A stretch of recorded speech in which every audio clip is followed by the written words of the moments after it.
Welcome back to the Friday show presented by Woodbine. I'm Ray Pollock with Joe Nevels, our Bloodstock editor, and pleased to be joined by Woodbine CEO Jim Lawson. We're not here to talk about what a great experience I had at the King's Plate, Jim, which was just awesome. You guys do a tremendous job. It was a big day. I know, a record handle, safe racing throughout. But we're here to talk about a little more sensitive subject, and that's the high-profile fatalities we've had in American racing at Saratoga this past month, with Maple Leaf Mel and New York Thunder both sustaining just gruesome injuries in the final yards of their races, nationally televised races, in fact. Woodbine has had more experience probably with synthetic tracks than any other racetrack in North America. You had a Polytrack there installed in 2006. About 10 years later, it was replaced with a Tapeta track. Was it the right move for Woodbine? Yeah, absolutely. It was the right move, Ray. In particular, we have long meets, as people appreciate, and in north of the 49th, we get bad weather, and to squeeze in 133 days of thoroughbred racing means we have to start in April, and with our horse supply, and finish in early December. And we've looked at it every different way, but with the horse supply that we have, which currently sits about 1,700 horses on the backstretch, we can't move to 5 days a week. We're very comfortable filling fields at 4 days a week. And what that means, though, we're mandated to run that 133 days. And what that means is we have to run in those shoulder seasons. So we're running in April and May, and we're running in November and December, and facing bad weather. So it's leaving aside the sensitive subject, just from a pure weather standpoint, and maintaining a track in good condition and taking out the freezing, it's absolutely been a really good move for us, given the 133 days and our current horse supply. Mm-hmm. Now, Woodbine has held steady with synthetics for a long time, especially since, the mid to late 2000s, when a lot of tracks, implemented them. A lot of them pulled those out. We had the ones out in California. We had, Keeneland had it for a long time. What did Woodbine learn from the experiences of other tracks that eventually got rid of their synthetic surfaces, and sort of, what have you taken from that you've applied to your own track? Yeah, that's a good question, Joe. A good question, and I'm not so sure I have a good answer as to the learnings from that. I do think one of the learnings has been that we've certainly understood, as looking at some of the issues that the other tracks might have had with the synthetic. We've certainly learned that you need to care about and maintain a synthetic track. It is not a case of, wow, we've got a synthetic track, now we don't have to do anything with it. It's maintenance free. And so one of the learnings is, we are constantly working the track. You guys may have seen, we're constantly watering the track. And we've learned a lot. And partially, I think the best answer I can give you, Joe, is that, some of the concerns that those other tracks, as to why they took it out, that they were having issues with it. Well, you've got to work and invest money in maintaining the synthetic tracks, and we continue to do so. And I believe that's why we've been successful, is building a track facilities team who understands the surface. Before we get too much into the detail of synthetics versus dirt, I just want to point out the equine injury database statistics or data that's been compiled, and that they look at 1,000 starts and how many fatal injuries were there on a surface. Dirt surfaces in 2022 was 1.44 per thousand. Woodbine was 0.42, so nearly 1/4 the number of fatal injuries, and that's what we're really talking about here. There have been complaints that synthetic tracks create other injuries that are perhaps not fatal. Mark Cassey, who I think has more experience than any trainer, calls that bunk. Maybe in the very beginning, there was some horsemen training on synthetics the way they would train on dirt, or using certain shoes that weren't compatible and they were creating injuries. But the data says it is safer from a fatality standpoint. There's no disputing that, is there, Jim? No, not at all. And I've heard, of course, from the trainers, and we have our detractors at Woodbine too, and heard for years about the soft tissue issue, and when we decided in 2015 to re-up with a synthetic surface, that was the biggest argument. But it is hard to compile data. You don't really compile a lot of data on some soft tissue injuries. They're not reported. It's very difficult. The best you can do is having a guy with the experience that Mark has say, listen, I haven't found that to be the case with my horses, and I train on both surfaces. In answer to your question, Ray, there seems to be no question that the catastrophic rate is lower on synthetic, in our case on the Tapeta.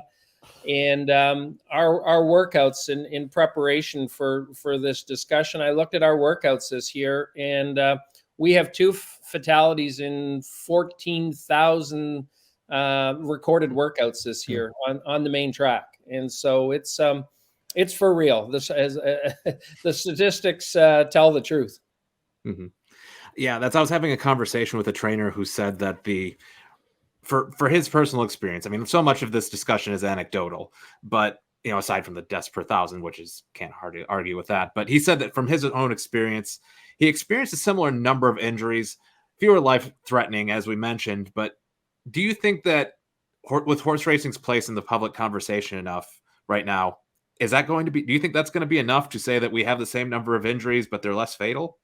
Or do you think we might be past that sort of watershed? I think we're past that. I think we're at a stage now where we have to really enjoy. I think you're looking at just the public perception of this, which is, is it secondary? I don't know. I'm not going to express an opinion on that. The most important thing is the safety of the horses. But I can tell you, if this industry needs to take a real honest look at what's going on and how these tracks are maintained, and these tracks do a great job. I mean, I know the people in New York, and I know the people in Kentucky and Florida and California, and they care. They care as much as we do, and they do a great job. It's just with the weather that we're having today and the difficulty in having the proper surface, and I think you've heard many times, and you guys know as much about this as I do, that a good dirt surface is as good as a good Tapeta surface. But the trouble comes when you have bad weather, and certainly we're experiencing across North America a lot of bad weather in the last 5 years or so. When you made the decision to go with a second synthetic surface after the Polytrack kind of wore out, did you do any business numbers in terms of what the effect it might have on field size, the effect it might have on overall handle? Because when I look at this meet that Saratoga's had, and I see scratch down to 2 horses, scratch down to 4 horses, 5 horses, whatever, when the races are taken off the turf and moved to the dirt, those are not good betting races. And furthermore, you watch some of these horses, turf horses, struggling home on the dirt. They're not even competitive races. When you made that decision, did you look at the numbers and do any business projections on how it might affect Woodbine's bottom line? Oh yeah, 100%. I mean, we came to the board full throttle with backing this up, because as with a lot of horse racing boards, there are horse people on our board, and they were questioning it. So I went well armed with, in particular, and I think you've highlighted the biggest issue is we run a lot of grass races, and the scratches that we could show relative to the industry average, it is almost rare for us when we move from the turf to the Tapeta. It is almost rare to have a scratch. We might have 1 or 2 scratches in a 10-horse field, and we can document that. And that alone, it is such a significant factor in terms of the business of running horse racing and a racetrack. It's that kind of information. I don't have it at my fingertips, Ray, but it certainly was a big consideration. And then you mentioned the competitiveness. There are just a lot of horses, a lot of turf horses out there, and we've seen a lot of people move to turf breeding.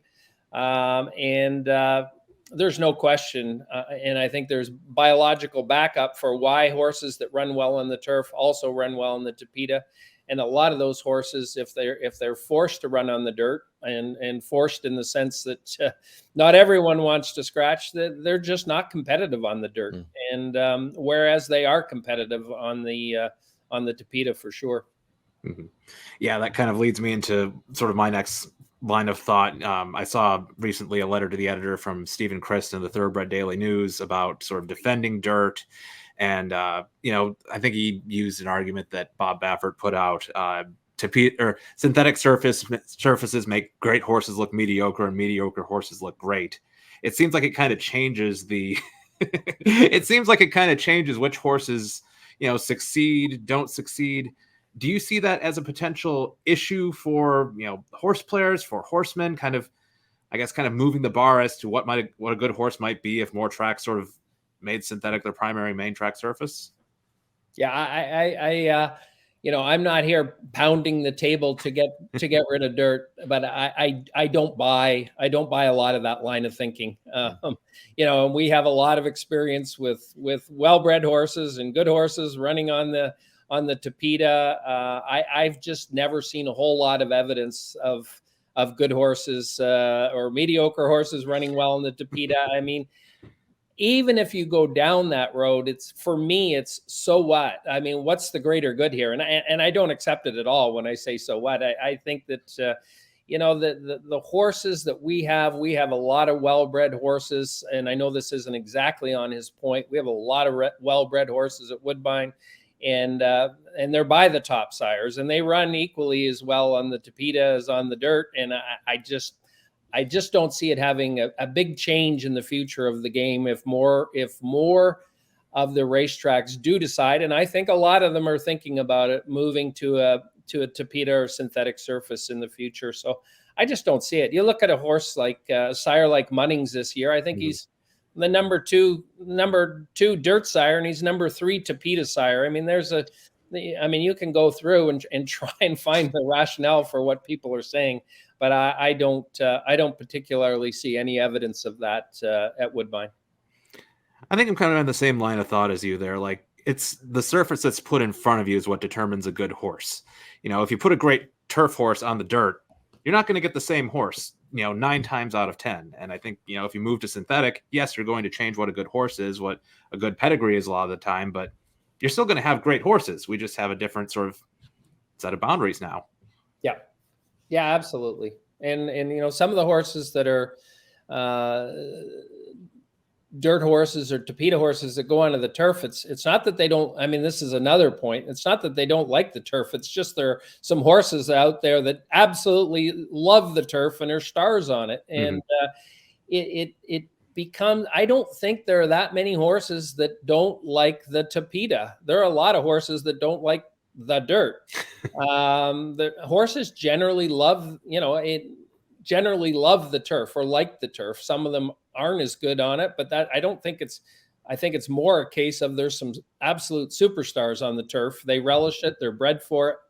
But we don't see horses generally that don't like the Tapeta. Whereas, as we've talked about, earlier, there are a whole lot of horses that don't like that dirt surface, especially the turf ones when the races have to come off the turf. Jim, you're one of the few tracks in North America that's blessed to have 3 different racing surfaces. The outer turf course, the EP Taylor, which is I think maybe the best turf course in North America. Maybe not maybe, I think it is the best turf course in North America. And inner turf course and Tapeta. The inner turf course is the newest surface. When you decided to pull out the standard bred track and go to a second turf course, was there a serious consideration going to a dirt surface? kind of like what Gulfstream Park has now: one dirt, one turf. I think they're going to have turf this winter. I think they had to replace the whole track, and then they have the Tapeta as well. Was that a consideration? Yes, absolutely. We looked at dirt and having all three surfaces. A good insight there, Ray. I would say that, listen, big picture, the way we looked at it is we're north of the border. It's hard to attract horses north of the border. And what we really wanted to do is sell ourselves as the place to come and do turf racing. And we had the E.P. Taylor turf course, which I agree with you is a magnificent course. And but it's older. It does get soft at times. We're quite conservative about, again, for racing safety, pulling races off that. We generally, and we don't need to, we generally don't switch races from the E.P. Taylor course to the inner course.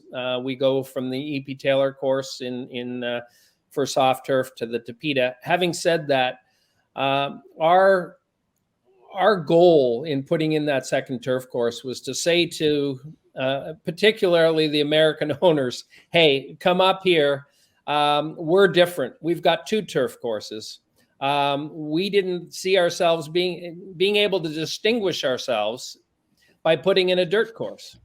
And so the world, as we've all seen, the world there's been many more Euros. There's been many more Euros influencing the breeding, much more emphasis on turf at the Breeders' Cup and than there used to be. And so we went with the market and said, what we'd like to do is sell ourselves as the place to come and be a turf horse or bring your turf horse. And so that's why we did it. There are some arguments and a lot of noise around, well, why didn't you put in a dirt course? But I think that's the explanation and as to why we did it. And I'm comfortable that we did the right thing putting in a second turf course. We weren't going to draw horses up from Kentucky or New York to run on our dirt. And that's why we did it. Woodbine is kind of unique in that of the North American tracks that have all-weather surfaces, to my knowledge, I could be forgetting one, but Woodbine is really the one that runs both in sort of winter snow months and also runs in the middle of the summer, dog days, hot. How does maintenance of the same all-weather surface change when it's 90 degrees out in summer versus, when you're running at the end of the meet and it's, November, December and snowing? Yeah. Or does it? No, it absolutely does. Absolutely does. It with all due respect for our friends at Tapeta, it's a difficult course when it gets very hot and humid. Those fibers in really hot weather, they loosen up. The track gets deep and climby, and you'll see the time slow down. You'll see horses struggling in it, and that those are the cases where you do get those soft tissue concerns. We pump as much cold water onto it to tighten it up as we can on those hot days, and that does tighten it up. And you'll see on our course and the Tapeta courses in particular, they get faster as they get wetter. It just tightens them. And a little bit of the opposite is true in the cold months. The fiber and the sand and the wax compound, oil compound that's in there, they seem to bind up a bit in cold weather, and so we have to work even harder. Certainly not putting more moisture in at that time of year, but we have to really furrow it after every race and make sure that there's not a lot of kickback, and so that's the biggest problem in November and December and sometimes in April. So it takes a lot of maintenance, and it takes a real understanding of the surface. And the surface, interestingly enough, changes over time. The shelf life of these tracks, I'm guessing, is probably 8 to 10 years. And the way you work it over time changes. And we're constantly adding materials, at least at the beginning of each year, to try and get it back to its original state. So when I say they last 8 to 10 years, they do, but it's not that we ignore them for the 8 to 10 years in terms of new materials. We are spending a lot of money to bring in new materials at the beginning of the year to try and keep that original state best we can. Jim, I know that you're not just a racetrack executive, but an owner as well and breeder. And, you know, the arguments right now have focused, it seems like, on the racing surfaces. Should we go to a synthetic surface? Should we stay on dirt? But as an owner, when you look at the bigger picture, are there other issues involved in the breeding, training, selling of horses that you think the industry needs to look at as well? Well, yeah, I mean, boy, that opens up a whole.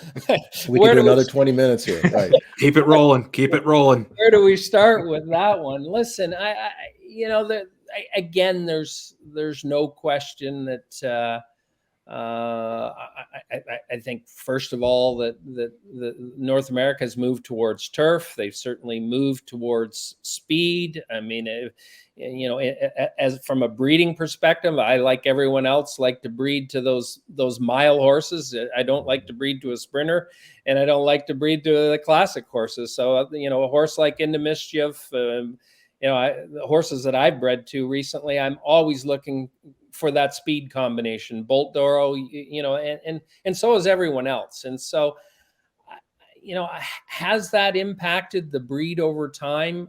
Yes. I can't give you the statistics, and I'm not as much of an expert to be able to draw that correlation between the change in breeding patterns and the emphasis on speed. Certainly, I think there has been, and maybe consistent with that thought, we have seen likely a lot more emphasis on 2-year-olds and big 2-year-old races. People are moving, very early to push those 2-year-olds. They often are precocious enough with their breeding to run, and I think that there's just, I can't articulate for Ray, but the times have changed, and there's the emphasis on speed, the emphasis on 2-year-olds, and a lot of turf breeding, all of which for me starts to signal that we've got to look as an industry at doing some things differently. Because if this is becoming an issue, and it definitely is an issue, I shouldn't say becoming, it definitely is an issue, then it's time for the industry to really sit up and embrace change. And for whatever reason, I don't see the industry embracing change the way it should be. And again, I'm not suggesting that all the dirt surfaces move to a synthetic surface, but we really have to start to look at the causes of this. And we probably need a whole afternoon on this, because I could probably say more than I've just thrown out there as to some of the reasons. But it's we won't even. I don't even want to go down the road of illicit drugs and so forth. But there's certainly a factor there too that is really hard for us and even HISA now to get their arms around as to what's right. It's a complicated subject, but at the very surface, we're talking about surfaces, and that is potentially an easy fix. Yeah. Well, there's an old expression that the difference between a politician and a statesman is politicians are worried about the next election, statesmen are worried about the next generation. And I think in racing, we've got too many politicians and not enough statesmen looking beyond the horizon to see what's next. Yeah, I think that's absolutely fair. And I think that, some of the changes are necessary to look forward to future generations. And I think that as stewards of this industry, that's what we should be doing. We should be looking to make sure that this industry sustains itself for future generations. There are too many people employed and their livelihoods depend on it to see some of that go away. And we've got to get people to love the sport, and it's hard to love the sport with some of the things that are going on. The sport is driven by wagering, and I've said this before, somewhat unpopular, but it's driven by wagering. But in order to get people owning horses and even wagering on horses, they have to love the sport. And we're hurting ourselves right now. There's no question about that. And you can see, the demographics, and we have this discussion all the time. The younger generation are very in tune with the types of issues we're talking about. And it's hard to attract them to the sport when they see things that go on like went on last weekend. And and I'm not being accusatory. I'm just stating the facts that it gets harder and harder to attract that new generation of fans, and not just fans, but people that will invest in horses and own horses. We have to be cognizant of that. In order to sustain this industry, we've got to be looking out to the future and attracting that new generation. And some sports, I mean, it's probably not a good analogy, but when I was growing up, I had posters of George Foreman and Joe Frazier, and that you see what's happened to boxing, and it's not a great analogy, but you can see how sports can fade. And we've got to be careful in this industry, and this is maybe the time to deal with this situation in a way, and it's going to take people stepping up. And my friend Mr. Cassie has been quite vocal the last few days, and we need more Mark Cassie speaking up and saying what's wrong with the industry, and people listening and being prepared to do something about it. Well, Jim Lawson, thanks so much for joining us on the Friday show. Thank you for your years of service to the Woodbine Group. I know you're stepping down as CEO this year, staying on the board. We thank you for everything you've done for racing in North America. Thanks again for joining us this week. Nice of you to say, Ray. Thank you. Joe, Ray, have a great day, and nice to be on again. Thanks so much. We'll see you next week on the Friday show. Support award-winning independent horse industry journalism and become a Polytrack Report Insider on Patreon. For as little as $5 a month, insiders get access to exclusive Q&As with Polytrack Report staff, insight behind our editorial process, exclusive opinions and on-site analysis, Polytrack Report merch, and more. This is not a paywall. The website you know and love will always be the same. But if you want more, and you want to make our coverage even better, visit patreon.com/Polytrack Report and become a Polytrack Report Insider today.